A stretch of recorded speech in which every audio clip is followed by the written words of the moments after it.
Bikin merinding. Sambutan meriah di Jeddah, supporter Indonesia dan Arab Saudi sambut hangat kedatangan timnas Garuda asuhan Patrick Kluivert. Apakah ini jalan yang baik untuk peluang timnas Indonesia di putaran 4 ini? Simak semuanya hingga selesai.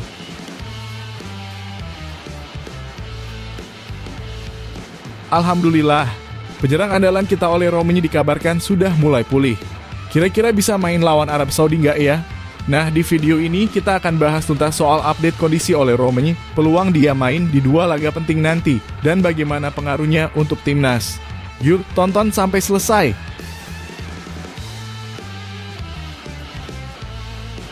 Kabar yang cukup mengejutkan datang dari calon lawan kita, timnas Irak.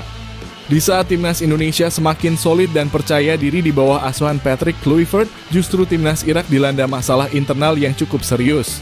Dari penurunan performa pemain hingga kesulitan pelatih memilih skuad inti. Dan menurut pengamat sepak bola Irak, mereka bisa gagal lolos ke Piala Dunia gara-gara kesalahan mereka sendiri. Wah, kok bisa ya? Yuk kita bahas tuntas situasi pelik yang sedang melanda singa Mesopotamia dan apa dampaknya bagi peluang Garuda untuk menambah poin penting di fase ini. Serta beberapa berita timnas Indonesia hari ini. Selengkapnya hanya di Zona Timnas Indonesia.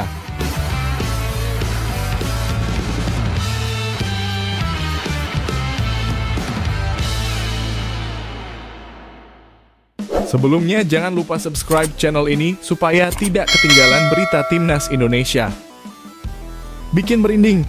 Sambutan meriah di Jeddah, supporter Indonesia dan Arab Saudi sambut hangat kedatangan timnas Garuda asuhan Patrick Kluivert. Apakah ini jalan yang baik untuk peluang timnas Indonesia di putaran 4 ini? Simak semuanya hingga selesai. Suasana Bandara Internasional King Abdulaziz di Jeddah berubah menjadi lautan merah dan putih pada Rabu pagi waktu setempat. Ribuan supporter timnas Indonesia memadati area kedatangan terminal internasional untuk menyambut kedatangan skuad Garuda yang dipimpin oleh pelatih anyar, legenda sepak bola Belanda, Patrick Kluivert. Tidak hanya pendukung asal Indonesia, kejutan besar juga datang dari para supporter Arab Saudi yang ikut hadir memberikan sambutan penuh hormat, sebuah momen langka yang menggambarkan persatuan dan semangat sportivitas sejati menjelang babak keempat kualifikasi Piala Dunia 2026 zona Asia. Dengan membawa semangat tinggi, para supporter Indonesia yang berdomisili di Arab Saudi datang dari berbagai kota seperti Riyadh, Dammam, dan Madinah hanya untuk melihat langsung kedatangan timnas kesayangan mereka. Mengenakan atribut merah putih lengkap, mereka meneriakan yel-yel kebanggaan seperti Garuda di dadaku dan Indonesia bisa sepanjang malam. Namun momen paling menyentuh terjadi ketika sekelompok besar supporter Arab Saudi ikut menyambut kedatangan tim dengan membawa spanduk bertuliskan dalam bahasa Arab dan Inggris, "Selamat datang timnas Indonesia, saudara kami," dan "Respect for Patrick Kluivert and the Indonesian squad." Ini luar biasa. Saya tidak menyangka kami akan disambut dengan begitu hangat, tidak hanya oleh warga Indonesia, tapi juga oleh saudara-saudara kami dari Arab Saudi. Ini menunjukkan bahwa sepak bola bisa menyatukan perbedaan, ujar Patrick Kluivert dengan mata berkaca-kaca kepada para wartawan di terminal kedatangan. Para pemain timnas Indonesia pun tak kuasa menyembunyikan rasa haru dan bahagia mereka. Bek tangguh Jay Itzes sekaligus kapten timnas Indonesia mengaku terkejut dengan keramaian supporter. "Saya pikir kami akan disambut biasa saja, tapi ini gila. Rasanya seperti main di kandang sendiri," katanya sambil tersenyum lebar. Sementara itu Rizky Ridho, kapten muda yang kini menjadi figur penting di lini belakang, menyatakan bahwa sambutan ini menjadi suntikan motivasi besar menjelang laga-laga krusial di grup B. "Kami tahu betapa pentingnya laga melawan Irak dan Arab Saudi nanti. Tapi melihat semua dukungan ini, kami bertekad untuk memberikan segalanya demi bangsa," tegasnya. Penyerang naturalisasi oleh Romeni menyebut momen ini sebagai salah satu yang paling emosional dalam kariernya. "Saya belum pernah merasakan atmosfer seperti ini. Ini membuat saya semakin cinta pada Indonesia," ujarnya dalam wawancara singkat. Bek kanan Kevin Dix menyatakan bahwa sambutan hangat ini menjadi bukti bahwa sepak bola Indonesia sedang berada di jalur yang benar. "Kami merasa seperti satu keluarga besar di sini. Ini energi yang kami butuhkan untuk menghadapi pertandingan besar nanti." Indonesia tergabung di grup B babak keempat kualifikasi Piala Dunia 2026 zona Asia bersama Irak dan tuan rumah Arab Saudi dalam sistem round robin yang akan menentukan 2 tim teratas untuk lolos langsung ke Piala Dunia. Laga pertama Indonesia akan digelar pada tanggal 8 Oktober 2025 melawan Arab Saudi sebelum menghadapi Irak di Riyadh 2 hari kemudian. Patrick Kluivert menegaskan bahwa fokus utama saat ini adalah menjaga kebugaran pemain dan adaptasi kondisi cuaca di Arab Saudi. Kami tahu lawan-lawan di grup ini sangat berat. Tapi dengan semangat dan dukungan dari rakyat Indonesia dan bahkan saudara kami di Arab Saudi, kami akan bertarung sekuat tenaga, ujar sang pelatih. Seorang perwakilan dari supporter Arab Saudi yang hadir, Muhammad Al-Qahtani, mengatakan bahwa sambutan ini merupakan bentuk rasa hormat mereka terhadap Indonesia yang dinilai bermain dengan semangat tinggi dan penuh sportivitas. Tim Indonesia adalah contoh semangat juang dan kerja keras. Kami melihat mereka bukan hanya sebagai lawan, tapi sebagai bagian dari keluarga besar sepak bola Asia. Kluivert juga adalah legenda yang kami hormati sejak lama, ujar Muhammad. Beberapa supporter Arab bahkan menyanyikan lagu Indonesia Raya bersama para WNI yang hadir, sebuah simbol penghormatan dan solidaritas yang langka terjadi di kancah sepak bola internasional. Kedatangan meriah ini menjadi tanda bahwa kiprah Indonesia di panggung Asia kini benar-benar diperhitungkan. Dengan pelatih sekelas Patrick Kluivert dan generasi emas baru yang mulai terbentuk, harapan rakyat Indonesia untuk bisa menyaksikan Garuda terbang tinggi di Piala Dunia 2026 semakin nyata. Malam di jeda itu menjadi saksi bahwa sepak bola bukan hanya soal menang atau kalah, tapi tentang persatuan, harapan, dan kebanggaan.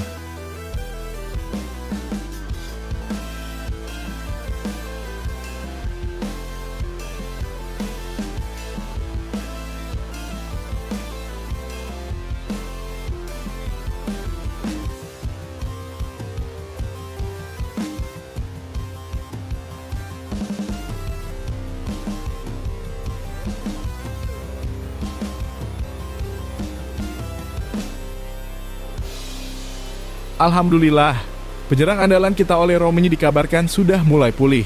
Kira-kira bisa main lawan Arab Saudi nggak ya? Nah, di video ini kita akan bahas tuntas soal update kondisi oleh Romeni, peluang dia main di 2 laga penting nanti, dan bagaimana pengaruhnya untuk timnas. Yuk, tonton sampai selesai. Buat kalian yang mungkin belum terlalu kenal, Oleh Romeni adalah pemain naturalisasi yang jadi sorotan sejak bergabung ke timnas Indonesia.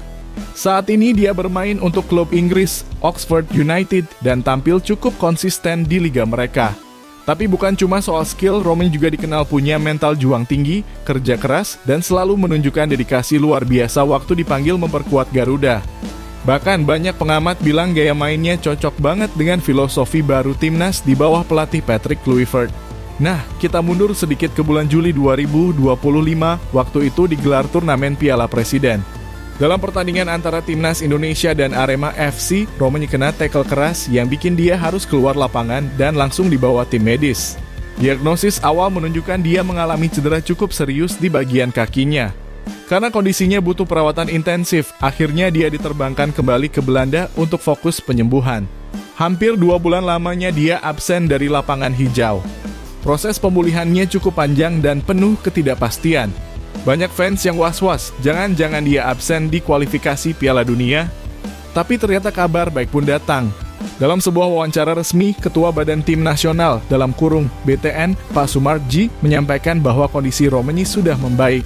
Bahkan ia masuk dalam daftar 28 pemain yang dibawa untuk menghadapi 2 laga berat kontra Arab Saudi dan Irak. Itu laporan yang sudah saya terima, kata Pak Sumarji. Tapi meskipun kondisinya makin baik, apakah dia akan langsung main di laga penting nanti? Nah, itu yang masih jadi tanda tanya besar. Menurut Sumarji, semua keputusan ada di tangan Patrick Kluivert, sang pelatih kepala.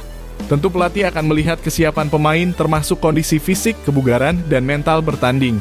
Kalau Romeni bisa main, tentu ini jadi kabar gembira. Kenapa? Karena dia tipe striker yang bisa membuka ruang, punya naluri gol tinggi, dan bisa jadi senjata rahasia di lini depan timnas. Apalagi kita tahu, lawan yang dihadapi bukan tim sembarangan. Arab Saudi dan Irak adalah tim-tim besar di Asia. Arab Saudi bahkan punya sejarah tampil di Piala Dunia dan dikenal punya lini belakang yang solid. Disinilah kita butuh striker kreatif seperti Romeni. Kalau dipasang, Romeni bisa jadi pembeda. Tapi kalaupun belum fit 100%, kehadirannya di bangku cadangan saja bisa jadi moral booster bagi skuad Garuda. Sekarang kita bahas sedikit soal jadwal pertandingan timnas Indonesia. Di grup B putaran keempat ini, kita akan menghadapi Arab Saudi pada 8 Oktober 2025 di Stadion King Abdullah, Jeddah. 3 hari kemudian, tanggal 11 Oktober, kita bakal berhadapan dengan Irak di stadion yang sama. Laga ini sangat penting karena hanya 2 tim teratas dari grup ini yang akan langsung lolos ke Piala Dunia 2026. Artinya setiap poin benar-benar berharga. Kalau bisa curi poin di laga pertama, semangat untuk laga kedua pasti berlipat. Begitu kata banyak analis sepak bola nasional. Nah, pertanyaannya apakah Ole Romeni akan langsung dimainkan lawan Arab Saudi? Atau akan dipersiapkan untuk laga kedua lawan Irak? Kalau kita lihat dari pola pelatih Kluivert selama ini, dia cukup hati-hati dalam menurunkan pemain yang baru pulih. Tapi kalau Romeni bisa ikut latihan penuh beberapa hari sebelum laga, bisa jadi dia akan dapat menit bermain, mungkin sebagai pemain pengganti dulu. Selain itu, pelatih juga pasti mempertimbangkan chemistry dengan pemain lain. Apakah Romeni sudah klop lagi dengan lini tengah seperti Marcelino, Shaine Patinama, atau Rafael Struij? Apapun keputusannya nanti, yang jelas kabar pulihnya Romeni ini jadi angin segar buat kita semua. Bukan cuma menambah kekuatan di lapangan, tapi juga menyuntikkan semangat ke seluruh tim. Jadi, mari kita doakan Ole Romeni benar-benar pulih total dan bisa menunjukkan permainan terbaiknya untuk membawa Garuda terbang lebih tinggi di Asia. Jangan lupa dukung Timnas Indonesia terus ya. Dan buat kalian yang belum subscribe, klik tombol subscribe sekarang juga biar gak ketinggalan kabar terbaru seputar Timnas dan sepak bola nasional.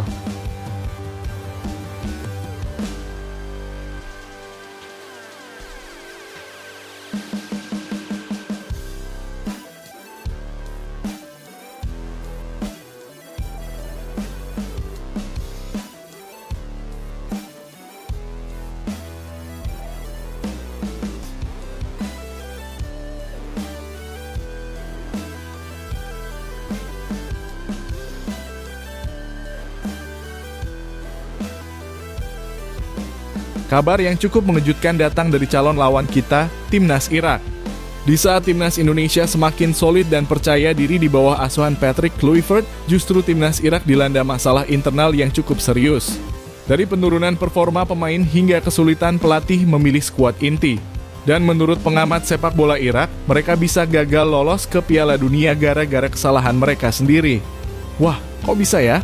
Yuk kita bahas tuntas situasi pelik yang sedang melanda singa Mesopotamia dan apa dampaknya bagi peluang Garuda untuk menambah poin penting di fase ini. Timnas Irak saat ini tengah bersiap untuk 2 pertandingan hidup mati melawan 2 tim kuat di grup B Indonesia dan Arab Saudi. Tapi sayangnya mereka harus menghadapi satu masalah serius, kebingungan memilih pemain. Ya, Graham Arnold, pelatih kepala Irak, kabarnya masih pusing kepala karena sebagian besar pemain langganan Timnas sedang menurun performanya di level klub. Masalah ini dikonfirmasi langsung oleh pengamat sepak bola Irak sekaligus pelatih kawakan, Sami Baht. Menurutnya banyak pemain Irak yang mengalami performa buruk baik di liga lokal maupun kompetisi Eropa. Bahkan banyak melakukan kesalahan sepele dalam pertandingan. Menurut Sami Baht, salah satu pertandingan yang menunjukkan betapa buruknya performa pemain Irak adalah saat Al-Shorta melawan Al-Gharafa. Dalam laga itu, pemain-pemain bertahan Irak yang notabene sering dipanggil ke Timnas melakukan kesalahan mendasar seperti salah passing, salah posisi, hingga gagal menjaga lawan dengan benar. Kesalahan bodoh terkait dasar sepak bola, begitu kata Baht. Gak main-main, kesalahan ini langsung berdampak pada perolehan poin klub-klub Irak. Dan tentu saja jadi alarm keras bagi Timnas yang akan menghadapi laga super penting. Masih kata Baht, jika pemain tidak mampu melakukan hal-hal dasar dengan baik, bagaimana mereka bisa diandalkan di laga krusial melawan tim seperti Indonesia dan Arab Saudi? Ini bukan cuma soal teknik, tapi soal mental dan kesiapan. Salah satu tantangan terbesar yang dihadapi Irak bukan cuma teknik, tapi juga mental pemain yang goyah. Baht menyoroti bagaimana kurangnya kepercayaan diri dan ketidaksiapan mental bisa jadi bom waktu di pertandingan. Dan uniknya masalah ini gak bisa langsung diselesaikan dalam waktu seminggu atau 2 minggu. Hanya ada satu cara menurut Baht, Graham Arnold harus turun tangan langsung untuk memperbaiki hal-hal kecil seperti penguatan mental, komunikasi tim, dan motivasi personal. Dengan kata lain, keberhasilan Irak di 2 laga ke depan lebih bergantung pada kualitas leadership pelatih, bukan sekadar kekuatan skuad. Nah, sekarang kita balik ke pertanyaan penting, apa artinya semua ini buat Timnas Indonesia? Jawabannya jelas, ini jadi peluang besar. Dengan Irak sedang tidak dalam performa terbaik dan pemainnya masih sering bikin kesalahan dasar, Timnas Indonesia bisa memanfaatkan celah itu untuk menyerang. Apalagi kita tahu Indonesia kini punya banyak pemain berpengalaman seperti Jay Itzes, Kevin Dix, sampai striker tajam seperti besar Ole Romeni. Tentu kita tidak boleh meremehkan Irak. Mereka tetap tim yang punya tradisi kuat di Asia. Tapi masalah internal yang belum selesai bisa menjadi keunggulan tak langsung bagi Garuda untuk mencuri poin penting. Seperti yang sudah diumumkan, laga antara Timnas Indonesia melawan Arab Saudi akan digelar lebih dulu pada 8 Oktober 2025 di Stadion King Abdullah, Jeddah. 3 hari setelahnya, tanggal 11 Oktober, Indonesia akan menghadapi Irak di stadion yang sama. Laga lawan Irak bisa jadi penentu nasib. Kalau Indonesia bisa mencuri poin dari Arab Saudi dan kemudian tampil konsisten saat melawan Irak, peluang untuk lolos langsung ke Piala Dunia 2026 jadi semakin terbuka. Apalagi jika Irak benar-benar tampil di bawah performa, bukan tidak mungkin Garuda bisa mengulang kejutan seperti saat menahan imbang Jepang beberapa waktu lalu. Samibat menyimpulkan dengan cukup keras, saya khawatir Irak tidak akan lolos ke Piala Dunia 2026 gara-gara kesalahan mereka sendiri. Pernyataan ini menggambarkan betapa seriusnya masalah yang sedang dihadapi Irak. Mereka tidak kalah karena lawan lebih kuat, tapi karena kesalahan internal dan kelalaian mereka sendiri dalam membangun skuad yang siap bertarung. Buat fans sepak bola Indonesia, ini bisa jadi momen penting. Tapi yang jelas kita tetap harus waspada, jangan terlalu percaya diri. Fokus, kerja keras, dan strategi matang tetap jadi kunci. Jadi itulah update terbaru soal situasi Timnas Irak jelang laga melawan Timnas Indonesia.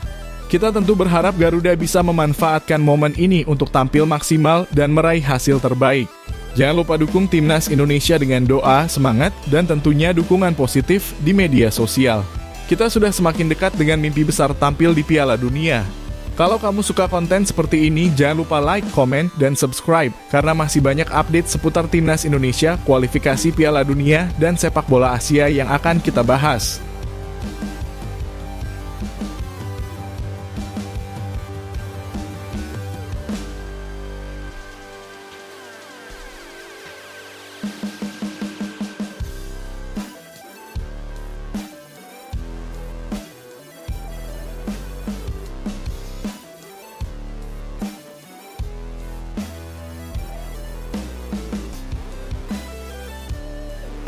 Viral di Eropa. Zinedine Zidane, legenda Prancis dan mantan pelatih Real Madrid, berkomentar tentang Timnas Indonesia akan lolos langsung ke Piala Dunia 2026 dalam putaran 4. Ramalan mengejutkan ini. Dia berkata, saya melihat sesuatu yang tidak bisa dijelaskan. Apa itu? Simak penjelasannya hingga selesai. Dalam sebuah wawancara eksklusif yang mengejutkan dunia sepak bola, legenda Prancis dan mantan pelatih Real Madrid, Zinedine Zidane, mengungkapkan ramalan mengejutkan terkait tim nasional Indonesia. Dalam wawancara itu, Zidane menyatakan dengan yakin bahwa Timnas Indonesia akan lolos langsung ke Piala Dunia 2026 setelah menyelesaikan babak keempat kualifikasi zona Asia yang berat namun penuh peluang. Indonesia akan lolos langsung ke Piala Dunia 2026. Bukan karena keberuntungan, tapi karena mereka layak. Karena mereka punya kualitas, determinasi, dan harmoni yang belum pernah saya lihat di Asia Tenggara sebelumnya. Pernyataan Zidane ini bukan hanya basa-basi. Ia menyampaikan ramalan tersebut dengan ekspresi serius, pandangan tajam khas dirinya saat masih mengatur lini tengah tim Prancis di masa emasnya. Saya sudah melihat cuplikan pertandingan mereka, menganalisis cara bermain mereka. Apa yang mereka punya bukan kebetulan. Ini adalah proyek jangka panjang yang kini mendekati puncaknya, ujar Zidane. Pernyataan ini datang hanya sepekan sebelum Timnas Indonesia terbang ke Stadion King Abdullah, Jeddah, untuk menghadapi 2 pertandingan hidup mati di grup B putaran keempat kualifikasi Piala Dunia 2026 zona Asia. Lawan yang dihadapi bukan sembarangan Arab Saudi dan Irak, 2 raksasa yang sudah kenyang pengalaman di panggung dunia. Namun Zidane percaya, bukan tanpa alasan. Menurutnya, transformasi Indonesia tak lepas dari masuknya pemain-pemain naturalisasi berkualitas tinggi yang memperkuat fondasi tim dengan presisi dan pengalaman Eropa. Jay Itzes adalah tembok di pertahanan. Dia membaca permainan seperti Chiellini di masa jayanya. Olero punya insting mencetak gol yang sangat matang, dan Tom Hayedia adalah jantung permainan mereka. Tak banyak yang menyadari betapa pentingnya peran dia dalam menyatukan tim. Tapi Zidane tidak hanya terpukau oleh para pemain diaspora. Ia juga memuji pemain-pemain lokal Indonesia yang menurutnya sudah berada di level internasional. Saya kagum dengan Rizky Ridho. Dia muda, berani, dan disiplin. Beckham putra, visi dan sentuhannya mengingatkan saya pada pemain-pemain muda Prancis di Akademi Clairefontaine. Dan Yacob Sayuri, pemain seperti itu bisa membalikan keadaan hanya dengan satu gerakan. Zidane bahkan bercerita bahwa ia pernah bermimpi aneh namun penuh makna. Dalam mimpinya, ia melihat tim berkaus merah dengan burung Garuda di dada menyanyikan lagu kebangsaan di hadapan ribuan penonton di Stadion Piala Dunia. Saya tidak percaya takhayul, tapi mimpi itu terus muncul. Dan setiap kali saya melihat Indonesia bermain, saya merasa mimpi itu mendekati kenyataan. Wartawan Perancis yang mendengar pernyataan itu sempat tertawa kecil, namun Zidane menatap mereka dan berkata tegas, "Jangan remehkan kekuatan tekad. Jangan remehkan Indonesia." Pelatih kepala timnas Indonesia, Patrick Kluivert, yang juga mantan rekan Zidane di masa bermain mereka, memberikan tanggapan atas pujian dan ramalan sahabat lamanya itu. Kluivert awalnya tertawa kecil mendengar komentar Zidane. Namun ia segera menunjukkan rasa hormat dan keseriusannya. Zizou bukan orang yang mudah memberikan pujian. Kalau dia bilang seperti itu, berarti dia benar-benar melihat sesuatu. Dan jujur, saya juga merasakan hal yang sama. Menurut Kluivert, komentar Zidane menjadi semangat tambahan bagi para pemainnya, namun juga menjadi beban yang harus diubah menjadi motivasi. Tim ini sudah melalui banyak perjuangan. Banyak yang meragukan kami sejak awal. Tapi lihat sekarang kami di sini, satu langkah lagi dari panggung terbesar di dunia. Zidane melihat potensi dan sekarang tugas kami adalah membuktikan bahwa kami memang pantas mendapatkannya. Dengan 2 laga penting menanti, tim Garuda tahu mereka bukan favorit. Namun kali ini mereka membawa lebih dari sekadar semangat nasionalisme. Mereka membawa visi, struktur permainan, dan kualitas individu yang mulai diakui dunia. Media internasional mulai melirik. BBC Sport menyebut Indonesia sebagai tim Asia Tenggara paling siap secara taktis. Sementara ESPN menulis artikel berjudul From Outsiders to Contenders, The Indonesian Miracle. Pernyataan Zidane mungkin terdengar bombastis bagi sebagian pihak. Tapi bagi rakyat Indonesia, ini adalah motivasi. Ini adalah sinyal bahwa dunia mulai melihat bahwa perubahan telah dimulai. Dan di Jeddah di bawah sorotan ribuan lampu stadion, Garuda akan mengepakkan sayapnya. Saya percaya pada tim ini. Saya percaya pada para pemain saya. Dan jika Zidane bisa melihat masa depan, maka mungkin masa depan itu memang milik Indonesia. Patrick Kluivert, pelatih timnas Indonesia. 8 Oktober hingga 14 Oktober 2025. Akan ada 2 pertandingan. 1 sejarah. Akankah ramalan Zidane menjadi nyata? Kami menantikan jawabannya di atas lapangan. Kalau kalian setuju dengan pernyataan Zidane, maka tulis setuju di kolom komentar serta jangan lupa like, share, dan subscribe.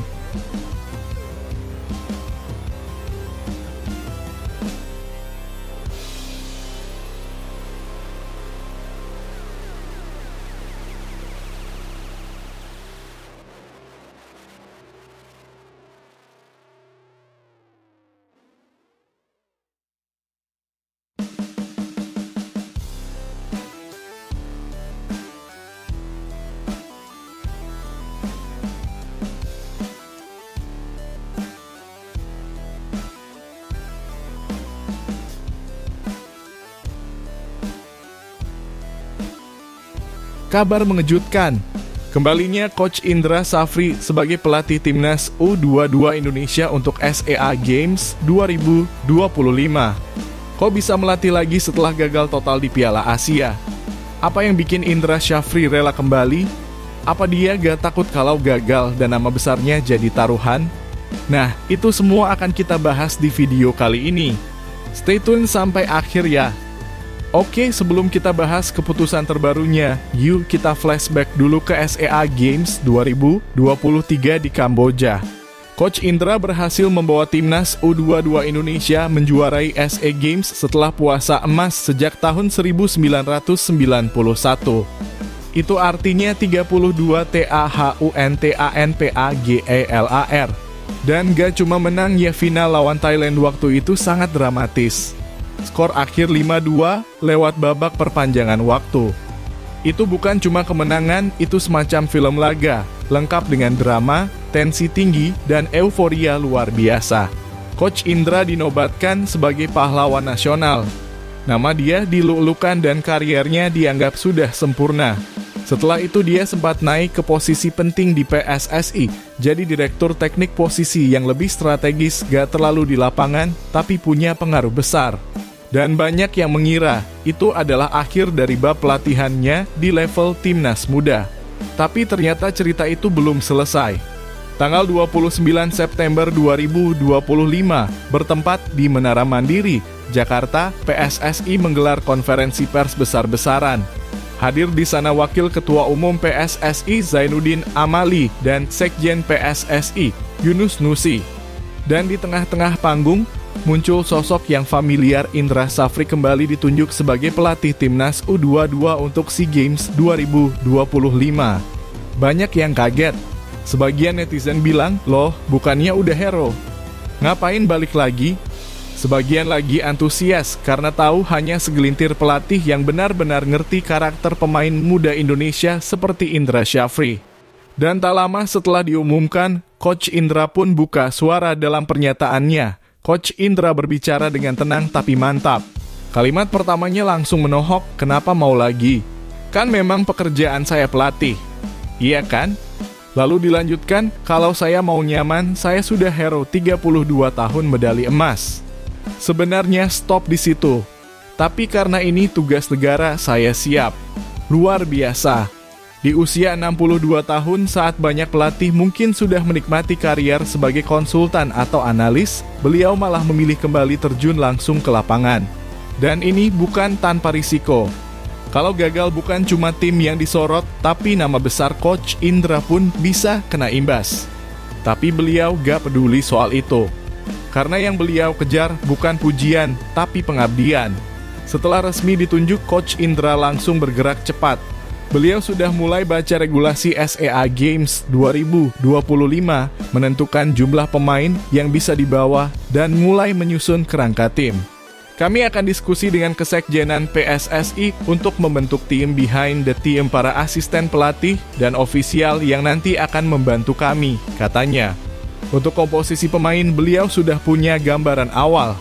Pemain kelahiran 2003 hingga 2004 kita sudah lihat di AFF, AFC, dan kualifikasi. Jadi itu bisa jadi kerangka tim SEA Games nanti, jelasnya. Artinya tim ini kemungkinan besar akan diisi oleh pemain-pemain yang sudah pernah tampil di turnamen seperti Piala AFF U23 2025 dan kualifikasi Piala Asia U23. Namun Indra juga menegaskan dia tidak menutup kemungkinan merekrut pemain baru, asalkan mereka paling cocok dan layak tampil. Indra Syafri tahu tekanan kali ini lebih besar. Kenapa? Karena dia bukan lagi underdog. Di 2023, semua orang berharap tapi gak terlalu yakin. Sekarang, semua orang menuntut emas. Namun, beliau tidak gentar. Saya siap menerima konsekuensi apapun dengan hasil di SEA Games 2025 nanti, katanya tegas. Bahkan beliau menekankan bahwa ini adalah pekerjaan yang harus dikerjakan bersama-sama, bukan cuma oleh tim pelatih, tapi oleh federasi, pemain, dan juga dukungan publik.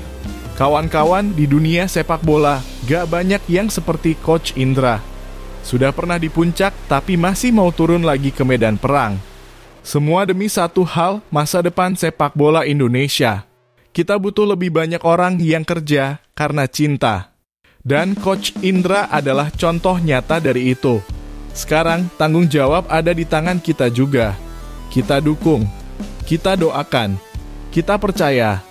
Karena SEA Games 2025 bukan sekadar ajang olahraga, tapi panggung untuk kembali membuktikan bahwa Garuda Muda belum selesai terbang tinggi. Jangan lupa like, komen, dan subscribe ya. Tulis di kolom komentar menurut kalian apakah Coach Indra bisa bawa Indonesia juara lagi di SEA Games 2025.